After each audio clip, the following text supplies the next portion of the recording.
नमस्कार साथियों। तो आज हम आपका सभी का, मेरे सभी साथियों और मेरे दोस्तों का आप सभी के उन्नत क्लासेस में तहे दिल से स्वागत है। ठीक है, तो आज हम करेंगे प्रॉफिट और लॉस का चैप्टर। ये बहुत ही मोस्ट इम्पोर्टेंट चैप्टर दोस्तों। ये जैसे कि हमारे सीजीएल में, एसएससी सीजीएल में, एसएससी का लगभग एग्जामों में जो बहुत ही सिंपली और बहुत ही एडवांस तरीके से ये पूछा जाता है, तो हम इसके बिल्कुल जीरो टू हीरो इसको लेके जाएंगे, यानी बेसिक से बिल्कुल एडवांस तक इसको लेके जाएंगे। ठीक है, तो बस आपका फ़र्ज़ होता है हमारे साथ बने रहने का और थोड़ा बहुत ध्यान इस पर केंद्रित रखना। आपके 2-4 डाउट भी जो क्लियर, सभी डाउट क्लियर होंगे, डाउट आपका कोई भी नहीं बचेगा। ठीक है दोस्तों, तो चलिए आज शुरू करते हैं अपने प्रॉफिट और लॉस के चैप्टर को। ठीक है, तो सबसे पहले हमें लेना होता है भाई, इसमें सबसे पहले होती है 4 बातें होती हैं, देखिए समझिएगा। प्रॉफिट और लॉस में होता है दोस्तों कॉस्ट प्राइस। ठीक है, कॉस्ट प्राइस यानी कोई भी कंपनी है या कोई और जो प्रोडक्ट बनाता है, प्रोड्यूसर है, तो उसको बोलते हैं हम कॉस्ट प्राइस। यानी जितना मटेरियल उसमें लगा है, उस मटेरियल की जितनी कीमत है, मूल्य है, उसको बोलते हैं कॉस्ट प्राइस। इसके बाद आता है सेलिंग प्राइस। सेलिंग प्राइस यानी दोस्तों जो अपने दुकानों पर बैठते हैं, दुकान पर जो कंज्यूमर होते हैं या उपभोक्ता होते हैं, उन्हें क्या बोलते हैं, वे होते हैं सेलिंग प्राइस, यानी विक्रेता। जो देखते होते कंपनी, जो कंपनी से सामान लेके आते हैं, उनको बोलते हैं सेलिंग प्राइस की ये भाई ये इसका सेलिंग प्राइस है। जो उनका होता है वो उसमें जितनी मटेरियल यूज हुआ है उसका मूल्य होता है। ठीक है, सेलिंग प्राइस के बाद आता है दोस्तों मार्क प्राइस। ठीक है, कॉस्ट प्राइस को हम क्या बोलते हैं, कॉस्ट प्राइस को बोलते हैं क्रय मूल्य।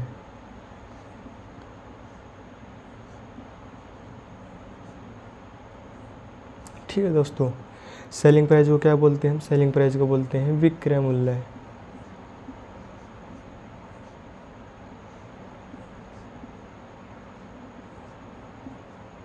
और मार्क प्राइस को क्या बोलते हैं, मार्क प्राइस, जो दोस्तों मार्क प्राइस है, इसको बोलते हैं अंकित मूल्य। अंकित मूल्य। ठीक है, तो समझिएगा कॉस्ट प्राइस और सेलिंग प्राइस के बीच में हमेशा होता है प्रॉफिट और लॉस, यानी लाभ और हानि किसके बीच होती है, कॉस्ट प्राइस और सेलिंग प्राइस के मध्य। अब बात आती है सेलिंग प्राइस और मार्क प्राइस की, यानी विक्रय मूल्य और अंकित मूल्य की। इनके बीच में होता है डिस्काउंट। डिस्काउंट दोस्तों बट्टा, जिसे हम हिंदी में अनुवाद करते हैं। ठीक है, तो समझिएगा सबसे पहले क्या होता है सेलिंग प्राइस, उसके बाद होता है सबसे पहले तो कॉस्ट प्राइस, उसके बाद होता है सेलिंग प्राइस, देन आफ्टर होता है मार्क प्राइस। ठीक है, सेलिंग प्राइस, कॉस्ट प्राइस और सेलिंग प्राइस के बीच होता है प्रॉफिट और लॉस, और सेलिंग प्राइस और मार्क प्राइस के बीच होता है डिस्काउंट। ठीक है, तो अगर आपको ये स्ट्रक्चर जो है समझ में आ गया, तो आपका क्वेश्चन बिल्कुल अच्छी तरह से आपसे उनको सॉल्व कर पाएंगे, कुछ भी डाउट आपके नहीं बचेंगे। ठीक है, तो अगर मैं कहूँ कि जैसे क्वेश्चन इसमें कैसे पूछे जाते हैं दोस्तों, वो देखिएगा। इसमें सबसे पहले पूछा जाता है कि भाई कॉस्ट प्राइस है 200 रुपये। ठीक है, यानी जिस प्रोड्यूसर ने जो अपना कोई भी मटेरियल जो अपना यूज किया है, उस वक्त किसी वस्तु को बनाने में उसका प्राइस उसने रखा 200 रुपये, और फिर उसी वस्तु को बेच दिया उसने सेलिंग प्राइस 250 रुपये में। ठीक है, तो अब उसका प्रॉफिट फाइंड करना हमें कितना होगा। तो इस प्रकार से जो इसका बेस है, जो इस प्रकार से इसमें क्वेश्चन पूछे जाते हैं, यानी प्रॉफिट फाइंड करना। ठीक है दोस्तों, तो कॉस्ट प्राइस कितना है 200 रुपये। अब इसने सेलिंग प्राइस को बेच दिया, यानी कितने का इसको प्रॉफिट हुआ, कितने रुपये की वृद्धि हुई, 50 रुपये की, अगर इसने 250 में बेच दिया। तो यहाँ हम लगाएंगे प्रतिशत के लिए गुणा 100 करेंगे। 0 से 0 कैंसिल होगी, 2 से कैंसिल होगा 5, यानी कितने परसेंट की बढ़ोतरी हो दोस्तों? 25% की, यानी कितना प्रॉफिट हुआ उसको? 25%। ठीक है, अब इसी को क्वेश्चन में देखो, यानी कॉस्ट प्राइस अगर मैं कहूँ, कॉस्ट प्राइस है भाई 250 रुपये, ठीक है, और सेलिंग प्राइस है 200 रुपये, तो अब उसकी फाइंड करनी है हमें हानि यानी लॉस। तो देन फाइंड कितना उसको लॉस हो, यानी कितनी उसको हानि हुई। ठीक है, तो अब इसकी जगह हम क्या लिखेंगे? यहाँ देखिए दोस्तों, चलो मैं यहाँ लिख देता हूँ। तो हम यहाँ लिखेंगे 250, कितने की हानि हुई, कितने माइनस में पैसे गए, कितनी डिक्रीजिंग हुई? 50 की डिक्रीजिंग हुई 250 रुपये पर, गुणा 100 प्रतिशत के लिए। 0 से 0 कैंसिल, 5 से 25 को कैंसिल करेंगे 5, यहाँ कितना था 100, तो यह 5 से कैंसिल करेंगे तो 20%, यानी कितने परसेंट की उसमें डिक्रीजिंग रेट था उसका, कितने परसेंट घटोतरी हुई, तो कितनी थी वो? 20%। ठीक है, तो इस प्रकार से जो इसका बेस है दोस्तों, आपको सभी को क्लियरली समझ में आ गया होगा। अब इसके जो क्वेश्चन है उनको यहाँ पे हम डिस्प्ले करके देखते हैं किस प्रकार से इसमें जो क्वेश्चन पूछे जाते हैं, किस प्रकार से क्वेश्चन जो है डिस्प्ले होते हैं। ठीक है दोस्तों, चलिए स्टार्ट करते हैं। ज़्यादा मुश्किल क्वेश्चन नहीं है दोस्तों, ठीक क्वेश्चन आते हैं, बस आपका कंसेप्ट जो क्लियर होना चाहिए। ठीक है, जैसे क्वेश्चन है दोस्तों कि 960 रुपये घड़ी को बेचने से, यानी बेचनी है, बेच दिया तो उसको उसने क्या कर दिया? विक्रय कर दिया। तो सेलिंग प्राइस कितना है? 960। ठीक है, फिर कहता है बेचने पर 20% की हानि हुई, यानी लॉस कितना हुआ? 20%। अगर 100% माने तो 20% लॉस का मतलब होता दोस्तों 80/100। 100 में से 20 घटेगा, अरे यार दोस्तों 100 होता है, टोटल हम मानते हैं 100%, प्रतिशत के सवालों में 20% घट गया, बराबर कितना बच गया? 80%। अब प्रतिशत हटा के हम डिवाइड 100 कर देते हैं। 0 कैंसिल होगी, 2 से कैंसिल होगा 4, 2 से कैंसिल होगा 5, यानी कितनी हानि होगी उसको? लॉस बराबर 4/5। ठीक है दोस्तों, देखो सवाल क्वेश्चन करने को बड़ी बात नहीं होती, लेकिन कम समय में करने ये बहुत बड़ी बात होती है। ठीक है, तो हम इसको अगर 80/100 करके डिवाइड करेंगे तो ज़्यादा लंबा पड़ेगा, इसीलिए हम छोटे फ्रैक्शन में लिख लेते हैं इसको। ठीक है, तो अब देखा ना दोस्तों, मैंने आपको बताया था कि सबसे पहले होता है कॉस्ट प्राइस, फिर होता है सेलिंग प्राइस, फिर होता है मार्क प्राइस। ठीक है, अब इसने क्या दिया? इसने दिया सेलिंग प्राइस, यानी कितना है? 960। कॉस्ट प्राइस हमें निकालना है। ठीक है, अब लॉस दिया इसने 4/5, तो फ्रैक्शन क्या होंगे दोस्तों? उल्टे होंगे, क्योंकि हमें कॉस्ट प्राइस के पास जाना है, तो फ्रैक्शन क्या होंगे? उल्टे होंगे। ठीक है, यानी 5/4 को हमें क्या लिखना पड़ेगा? 4/5 को 5/4, 4 से अगर कैंसिल करें इसको, 4 दूनी 8, 1 बच गया दोस्तों, 4 चौक 16, 0, 5 से गुणा होगी 0, 5 चौका 20, 0, 5 दूनी 10 और 1, 5 चौका 20, 5 दूनी 10 और 1, 2, 12, यानी 1200 इसका क्या है? सेलिंग प्राइस था। ठीक है दोस्तों, इस प्रकार हम क्वेश्चनों को सोल्व करते हैं। चलिए अगले क्वेश्चन पे चलते हैं। आज दोस्तों इसको मैं आपके बेसिक क्वेश्चन जो इसको करवाऊंगा, और अगली क्लास में जो आपको एडवांस के क्वेश्चन इसमें दिखा दिए जाएंगे। ठीक है, तो देखिएगा, ये कहता है कि 3300 रुपये में बेचने पर, यानी सेलिंग प्राइस दिया इसने 3300, और लॉस दिया 10% की हानि यानी 90/100। 0 0 कैंसिल कर देते हैं, कितना होता है दोस्तों 9/10 इसकी जो हानि होती है। तो हमें इसका क्या करना है, कॉस्ट प्राइस फाइंड करना है। ठीक है, तो सबसे पहला क्या होता है cost price, then after selling price and mark price. ठीक है, तो सेलिंग प्राइस दिया, प्रॉफिट एंड लॉस इसके मध्य डिस्काउंट।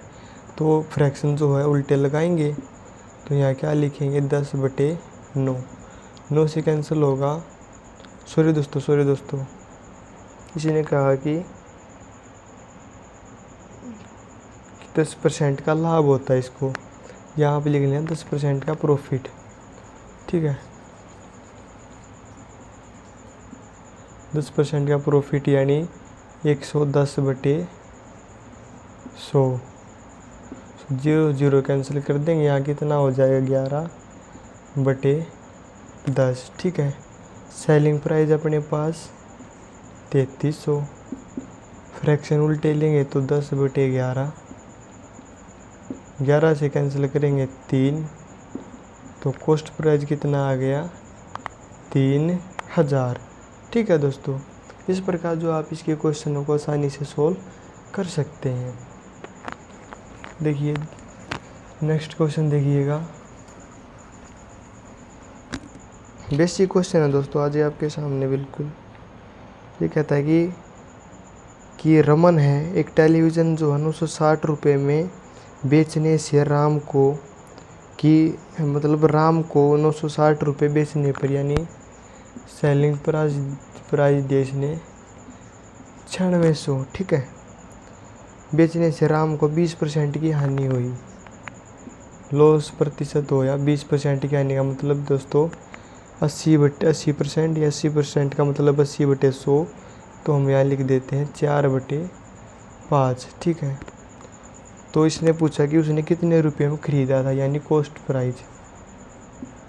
फ्रैक्शन उल्टे करेंगे, 4 से कैंसिल करेंगे 24, 5 से डिवाइड करेंगे, 5 से गुणा करेंगे तो कितना होगा 12000। ठीक है दोस्तों, तो सेलिंग प्राइस कितना था 960, लॉस हानि कितनी थी 4/5, 9600 है। तो फ्रैक्शन दोबारा हम उसको रिवीज कर देंगे, यानी उल्टे करेंगे तो स्टार्टिंग प्राइस उसका आ जाएगा। एक तो स्टार्टिंग प्राइस कितना है 1200। ठीक है दोस्तों, चलिएगा नेक्स्ट क्वेश्चन में चल देखते हैं हम। ये कहता है कि एक निर्माता है एक मशीन को किसी थोक विक्रेता को, एक मशीन है जिसे थोक विक्रेता को 20% लाभ पर बेचता है। 20% लाभ का मतलब दोस्तों 120/100, यहाँ लिख देता हूँ मैं 120/100। 2 से कैंसिल कर देते हैं 6/5। ठीक है, उसके बाद कहता है पर बेचता है और थोक भी व्यापारी उसे फुटकर व्यापारी को 15% लाभ पर तथा 15% लाभ पर बेचता है, यानी 115/100। 5 से कैंसिल करेंगे तो 23/20। तो यहाँ लिखेंगे हम 23/20। और जो दूसरा फुटकर व्यापारी है वो ग्राहक को बेचता है 10% लाभ पर। 10% लाभ का दोस्तों मतलब क्या होता है 110/100। 0 0 कैंसिल कितना हो जाएगा 11/10।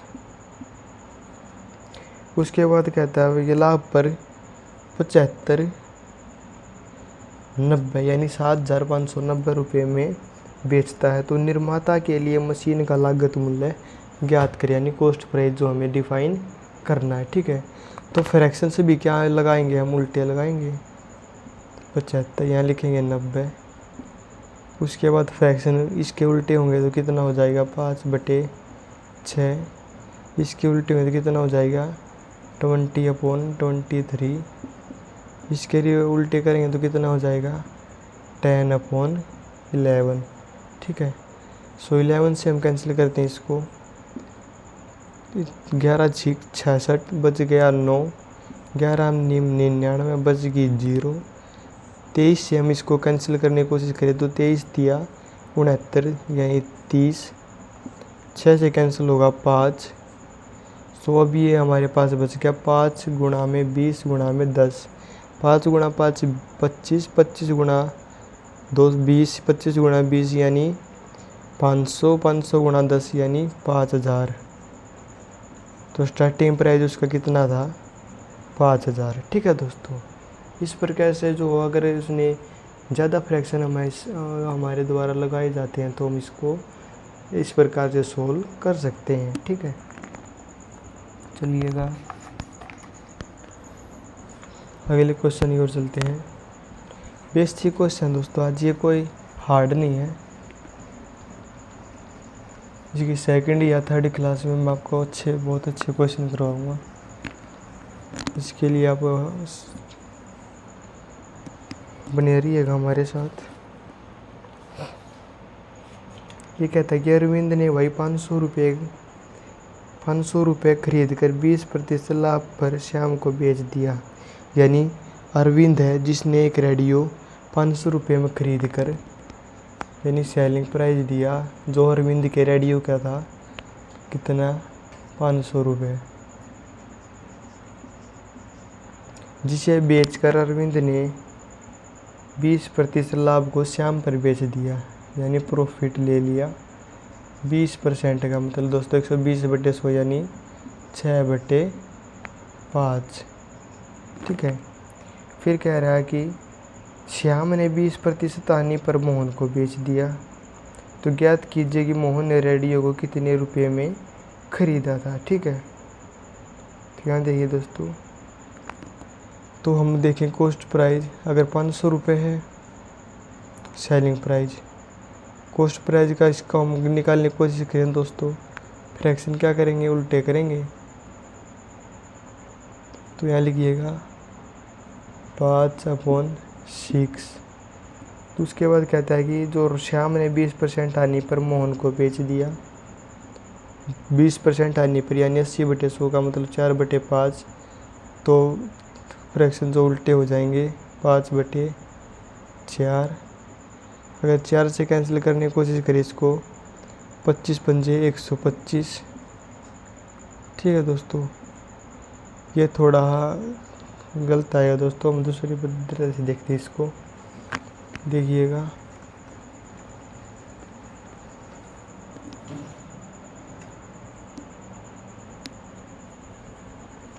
अगले क्वेश्चन में चलते हैं दोस्तों। ये कहता है कि ए है किसी वस्तु को बी को 20% लाभ पर बेचता है। यानी ए है बी को किसी वस्तु को 20% लाभ पर बेचता है, यानी 6/5, 120/100 का मतलब 6/5। उसके बाद कहता है कि जो बी है सी को 25% लाभ पर बेचता है, यानी 5 से कैंसिल करेंगे तो कितना होगा 5/25/20। और उसके बाद कहता है कि यदि ये आप दोस्तों इसको भी छोटा कर सकते हो, 5 से कैंसिल कर दोगे तो 5 और नीचे कितना हो जाएगा 4। फिर कहता है कि जो बी सी को 25% लाभ पर बेचता है और जो सी है, सी ने उस वस्तु को 225 रुपये में ख़रीदा, सी ने इतने में ख़रीदा, तो ए ने उस वस्तु को कितने रुपये में ख़रीदा था। ठीक है, तो इसके लिए फ्रैक्शन जो है उल्टे करेंगे हम। यहाँ लिखेंगे 5/6, यहाँ फ्रैक्शन बदलेंगे हम 4/5। अगर 5 से मैं दोस्तों कैंसिल करने की कोशिश करूँ इसको, ठीक है दोस्तों, 2 से कैंसिल कर दिया 2, 2 से कैंसिल कर दिया 3, 3 से कैंसिल करने की कोशिश करते हैं, 3 सते 21 बच गया 1, 3 पंजे 15, 5 से कैंसिल कर देते हैं 15 पंजे 75। तो 15 पंजे 75 गुणा 2, तो ए ने कितने में ख़रीदा था 150 रुपये में। ठीक है दोस्तों, इस प्रकार हम इस तरह के क्वेश्चन को सोल्व कर सकते हैं। ठीक है, देखिए नेक्स्ट क्वेश्चन पर चलते हैं दोस्तों। आज जो इसको बेसिक क्वेश्चन जो आपके लिए मैं लेके आया हूँ, ये कह रहा है कि भाई 400 रुपये में बेचने से, यानी एक घड़ी को 450 रुपये में बेचने से, सेलिंग प्राइस दिया इसने 450, बेचने से एक व्यक्ति को 10% की हानि होती है, यानी 9/10। तो हम इसका कॉस्ट प्राइस निकालने की कोशिश करें तो फ्रैक्शन उल्टे लेंगे, 9 से कैंसिल होगा 5, 50 गुणा 10 500। अब कह रहा है कि यदि वह उसे कितने में बेचे कि 20% का लाभ हो, यानी 50 पर कितने का लाभ चाहिए, 20% प्रॉफिट चाहिए। ठीक है, 10% 50 और 20% 100, यानी इसमें कितना जुड़ेगा दोस्तों, 100 और जुड़ेगा, तो उसको कितनी बेचनी पड़ेगी, 600 रुपये की। ठीक है, तो बहुत सिंपल क्वेश्चन दोस्तों।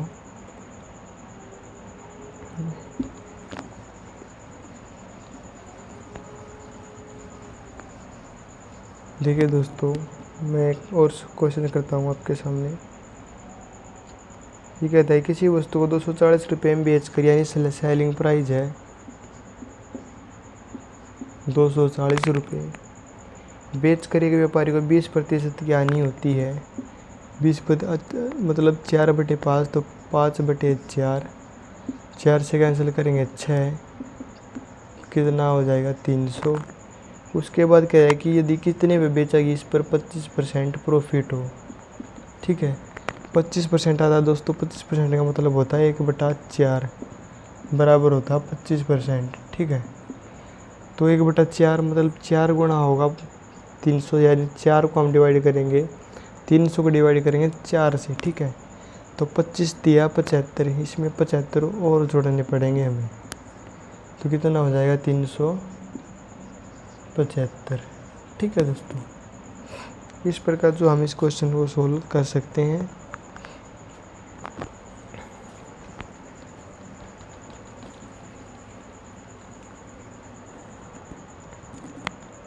देखिए दोस्तों, एक और क्वेश्चन ये कहता है कि 720 रुपये में एक आदमी ने अपना रेडियो 720 रुपये में बेचे, तो उसे 25% की हानि होती है, यानी 75/100 का मतलब 3/4। तो फ्रैक्शन उल्टे होंगे, 4/3, 3 से कैंसिल करेंगे, 3 दूनी 6, 1 बच गया, 3 चौक 12, 4 से गुणा करेंगे 0, 4 चौक 16, 6, 4 दूनी 8 और 1 9। अब कहता है कि इस पर 25% प्रॉफिट प्राप्त करने के लिए उसे कितने रुपए में बेचना पड़ेगा। ठीक है, तो 25% के लिए दोस्तों हम किससे डिवाइड करते हैं, 4 से। 4 से डिवाइड करेंगे तो प्लस का निशान लगाएंगे, 4 दूनी 8 बच गया, 1 4 चौक 16 और 0, तो जोड़ देंगे 0, 6 और 4 0, 1 11 और 1 12। ओ मेरे यारा, तो आंसर क्या हुआ इसका, 1200। ठीक है दोस्तों,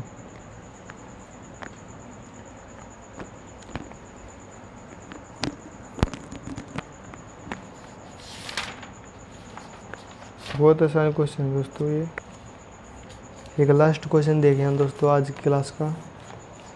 ये कहता है कि भाई 2.5 लाख एक मकान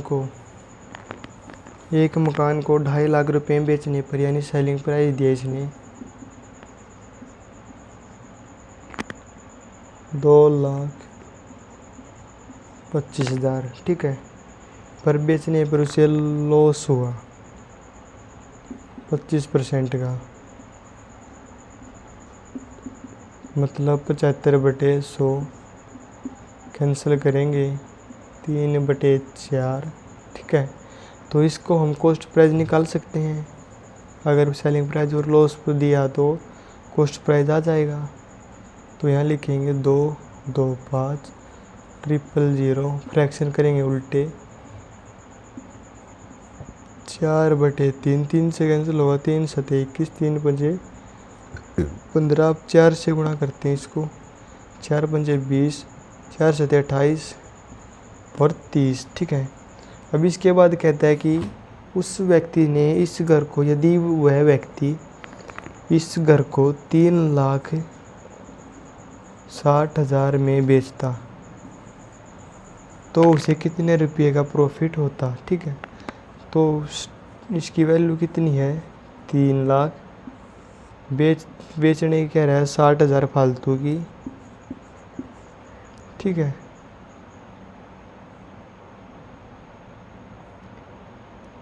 चार जीरो कैंसिल होंगी, गुणा करेंगे 100, 5 6 से कैंसिल करेंगे 5, 5 से कैंसिल करेंगे 20, यानी कितनी परसेंट की, और इसको ज़रूरत पड़ती 20% की। ठीक है दोस्तों, तो इस प्रकार जो हम इसके बेसिक क्वेश्चनों को जो सोल्व कर सकते हैं, और जल्दी मैं आपके लिए एक इसकी एडवांस की क्लास जो है स्पेशली जो प्रॉफिट एंड लॉस की है वो सब बहुत जल्दी आपके सामने होगी। तब तक के लिए सपोर्ट करते रहिएगा, लाइक सब्सक्राइब और शेयर करना बिल्कुल ना भूलें। तब तक के लिए अगली क्लास के लिए आप सभी को निवेदन है कि आप ज़रूर जुड़ें और अपने जो है तैयारी को और सशक्त बनाएं। तब तक के लिए जय हिंद, जय भारत, वंदे मातरम।